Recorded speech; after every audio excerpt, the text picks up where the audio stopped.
Further, joining me now to discuss two perfect guests, former RNC chairman Michael Steele and James Carville, longtime Democratic strategist and co-host of 2020 Politics War Room. Michael, the mega-rich felons oh my God. Paying their way into presidential pardons. What do you make of this? This is quintessential Trumpian crazy. This is the very thing that Trump came into Washington claiming he was going to clean up, the swamp. This was the swamp. Well, this is the swampiest of all the things you can do. And the fact that this is power that is unchecked, is unfettered by federal law or statute or even the Constitution makes it that much more egregious. You have to understand why presidents have used that pardon power in a very sort of delicate way because of the enormity of it. But here, Trump doesn't care. But then again, he told us this is what he was going to do. He was going to come in and deconstruct the administrative state of everything that we knew and that we hold as important. And this transaction with Schlapp and others going out the door is consistent with that. So all we can do at this point is make note of it and then hope in succeeding months and years that we can reevaluate this power constitutionally and see what checks can be put on, or at least what guardrails can be put on this power so that you don't have this kind of abuse in the future. I mean, the fact that you're taking money for it, it goes against everything that we know, but it's Trump. So here we are. James, I want to get your thoughts because this is not a surprise that the president is doing it. It's not a surprise that we're outraged. But without me even looking at Twitter, I'm absolutely sure my feed is flooded right now with hate the game, not the player. Trump's doing what everybody else has done. Don't you remember Mark Rich? What do we say to those who say this is business as usual? Well, first of all, the Marcus thing was thoroughly investigated, but gonna move on here. Does anybody really think Trump is not getting his cut? Does anybody really believe that all of these lawyers are making all this money and he's sitting there saying, oh, okay, that's fine? It is so fitting that this thing is going down in a flame of criminality, of criminals everywhere, of money flowing everywhere.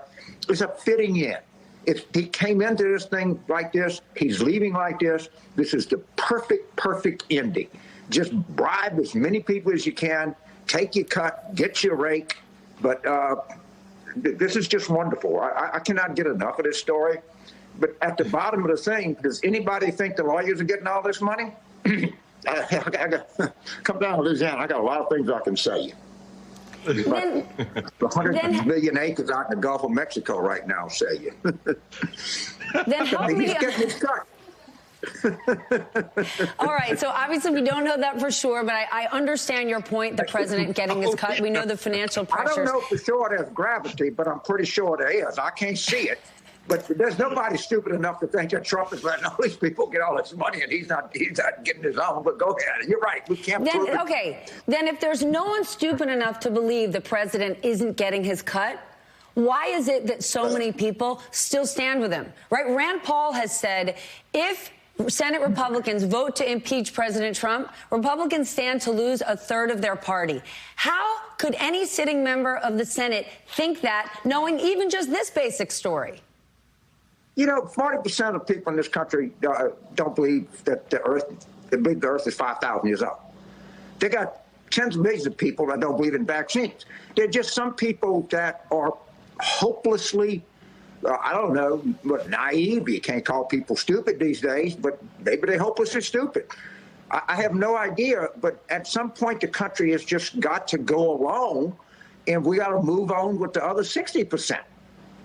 And that's just what it is. If you're so blind that you don't see what's going on with these pardons, that you don't see the money flying around, that you don't see the criminality, that I'll be nice to you and ask you how you're doing and inquire about your children and your parents.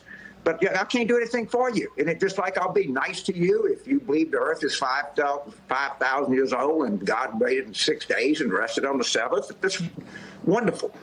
I don't have anything to do with you, and I'm not going to change your mind, and it doesn't matter. Everybody knows what's going on here. Massive criminality. This is. Michael, this isn't the only story that stinks out there. I want to ask you about this. Michael Ellis, a name a lot of people don't know, but he's a former GOP operative and a very close Trump ally. This week, with days left, he's going to be installed as the NSA's top lawyer. What do you make of this move? Because once Joe Biden takes office, he can't boot him from the job without cause.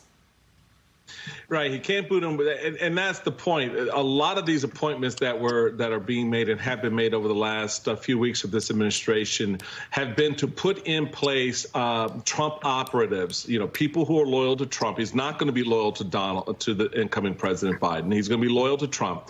And the concern is, do these people in these very important jobs gum up the works, make it more difficult, leak information? We don't know. And so there's a genuine concern about Ellis and others who've been appointed in the last hours of this administration. And what the new president can do is that he will install, obviously, people who will take a closer look at these appointments. But you're right, they're kind of stuck with them in the short term until they can turn that corner and actually replace them. It is an amazing turn of events that talking about what we're just talking about, you have the graft and the grift on one side, and then you have the inside game of stacking against your opponent when he comes into power with your own players that you know he can't remove for at least a short period of time. So the Biden administration is going to be hamstrung with a lot of crap that's left on the floor by Donald Trump. And it's going to be tough in some cases to clean it up easily. But, James, isn't this scarier than Trump getting paybacks from people who are looking to get pardoned?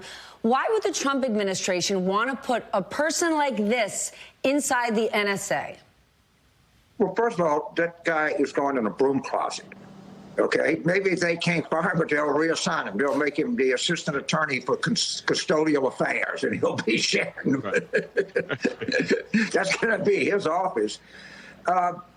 You know, he's a hateful, small, petty, crooked person.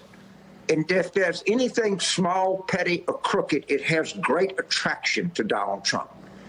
And what the good news is that people are going to ferret this out.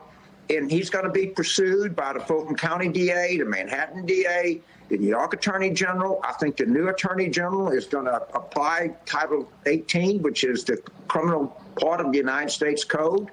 And I think we're going to find more and more and more out, and we need to pursue this with utmost vigor. Because people say it's time to heal. I agree. And if you have a wound, you can't heal it unless you clean it out. And right now, we have a lot of wound cleaning to do in this country, and it will heal much, much better. But let's start putting antiseptic on it and clean this wound out from this staggering corruption that we have experienced and we're experiencing right now in real time. All right. Mr. James Carville, Mr. Michael Steele, thank you both for joining me. Always good to see you. And Michael, as good as it is to see you, James clearly won it with the outfit today, so sorry. Yeah. It's carnival time. There you go. Mardi Gras right around the corner. We might not be having parades in New Orleans this year, but James Carville is delivering. Thank you so much.